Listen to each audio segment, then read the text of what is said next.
देखिए, मैं दूसरे वीडियो में आपको बता रहा था कि हम वोवेल और कॉन्सोनेंट सीखते क्यों हैं, इनकी हमारे जीवन में क्या उपयोगिता है, हम अंग्रेजी में इसका उपयोग किस प्रकार से करते हैं। देखिएगा, मैंने एक वाक्य लिया हुआ था, आपको याद होगा दूसरे वीडियो में के अंत में, और मैंने कहा था कि उसके बाद मैं इसको क्लियर करूंगा क्योंकि मेरा उस वीडियो का टाइम पूरा हो चुका था। वह एक छाता है। यहाँ पर मैंने अम्ब्रेला को समझाया हुआ था आपको कि अम्ब्रेला का उच्चारण मुझे पकड़ना था, जो कि आ था ना कि यू था। इसमें मैंने चेक किया था कि यूनिटी में पहला जो मैंने पकड़ा था इसका जब मैंने इसको पढ़ा था, उच्चारण किया था, तो यू बोला था।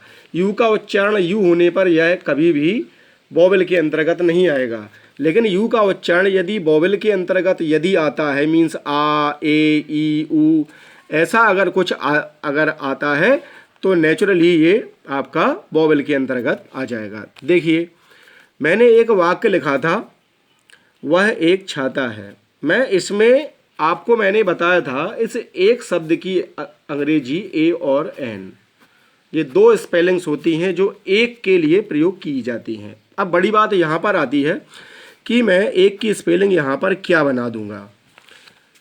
कुछ लोग सोच रहे होंगे ए आएगा, कुछ लोग सोच रहे होंगे एन आएगा। यह डिपेंड करता है इसकी स्पेलिंग पर। मीन्स अगर मैं कहूँ कि किसी भी ऐसे शब्द जिसका प्रथम लेटर, मीन्स जब मैं इसकी अंग्रेजी करूँगा, छाता को अंग्रेजी में जो भी कहते होंगे, मैं जब उसकी स्पेलिंग देखूँगा तो अगर उसकी स्पेलिंग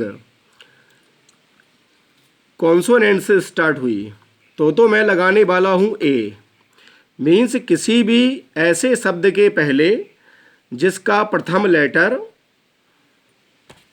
कॉन्सोनेंट होता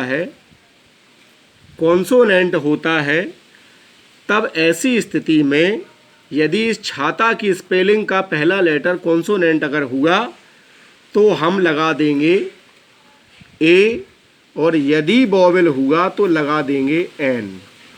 अब बड़ी बात आती है कि हमें लेटर देखना है।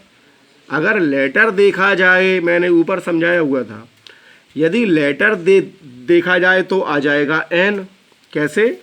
छाता की स्पेलिंग पर डिपेंड करता है अम्ब्रेला, UMBRELLA। कुछ लोग देख रहे होंगे यहाँ पर U as a vowel. Vowel के अनुसार अगर वोवेल से प्रारंभ होता है कोई भी शब्द जो कि वोवेल से प्रारंभ होता है, तो ऐसी स्थिति में एक की अंग्रेजी एन बनती है, ए नहीं आएगी। अगर मैं कह दूं पतंग, इसके पूर्व एक की अंग्रेजी, ये डिपेंड करता है पतंग की स्पेलिंग पर। पतंग की स्पेलिंग है काइट।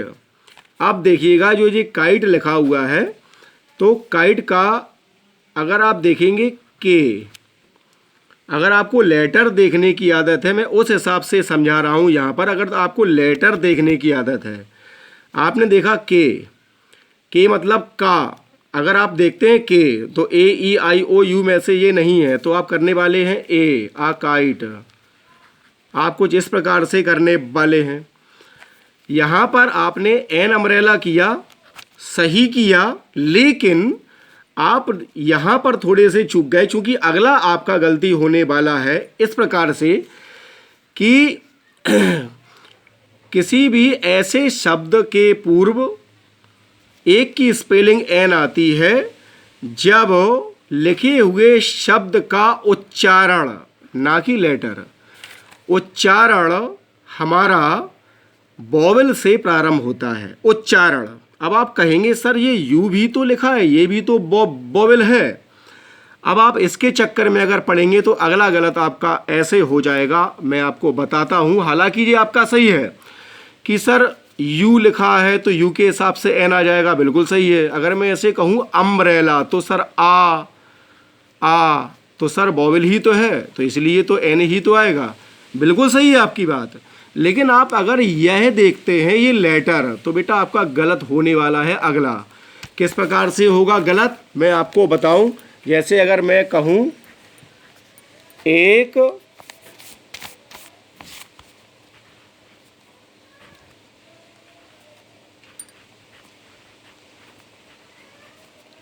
काल्पनिक जानवर। अब देखिएगा, एक की स्पेलिंग डिपेंड करती है इस पर, काल्पनिक। काल्पनिक के पहले लिखा हुआ है ए, अर्थात एक शब्द के बाद में जो भी शब्द आता है उस शब्द की अंग्रेजी के अनुसार एक की अंग्रेजी लिखी जाती है। काल्पनिक को कहते हैं यूटोपियन।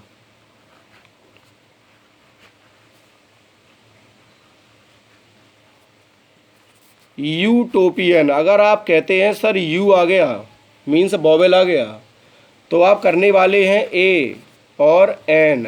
एन, क्योंकि वॉवेल से प्रारंभ होने वाले प्रत्येक शब्द के पहले एक की अंग्रेजी एन होती है। आपने एन किया, मैंने कर दिया गलत।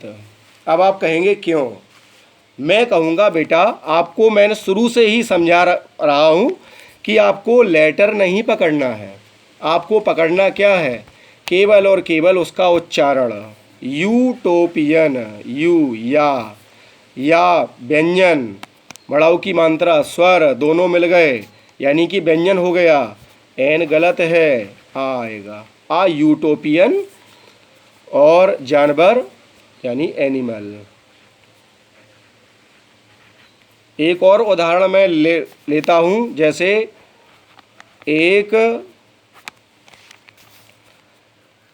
एक ईमानदार लड़का। एक ईमानदार लड़का। अब देखिए, एक की स्पेलिंग डिपेंड करती है ईमानदार पर। ईमानदार को क्या बोलेंगे? HONEST। अब आप अगर देखते हैं एच, तो एच सबको पता है कि एच एक कॉन्सोनेंट है। AEIOU के अंतर्गत ये नहीं आता, मीन्स ये वॉवेल के अंतर्गत नहीं आता है, तो ये हो गया हमारा एक कॉन्सोनेंट। तो आप करने वाले हैं यहाँ पर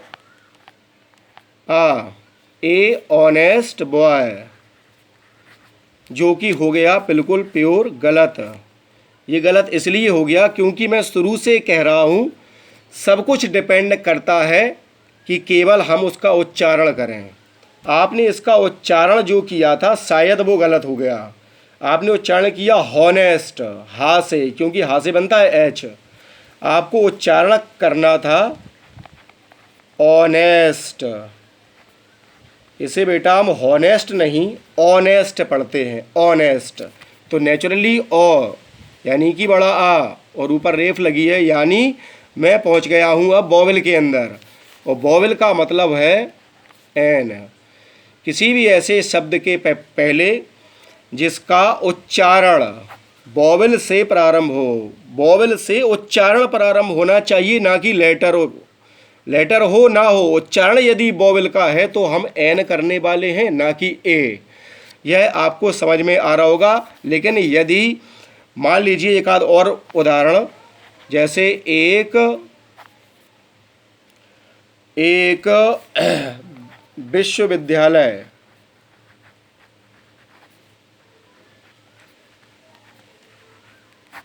अब विश्वविद्यालय के ऊपर डिपेंड करता है इसकी स्पेलिंग पर कि यहाँ ए आएगा या एन। इसको कहते हैं यूनिवर्सिटी, UNIVERSIT और वाई। अब यूनिवर्सिटी, फिर देखिए यू, लेकिन उच्चारण यू, या से यज्ञ, यानी कि फिर वॉवेल नहीं, फिर हो गया आपका कॉन्सोनेंट। और यहाँ अगर आप एन करते तो मैं क्रॉस कर देता, आप अगर ए करेंगे तो मैं इसको सही कर दूंगा, आ यूनिवर्सिटी, क्योंकि इसका उच्चारण बेटा या से स्टार्ट हो रहा है। थैंक यू, मिलते हैं अगले वीडियो में। तब तक के लिए very do take care of yourself and please stay healthy and happy. Thank you.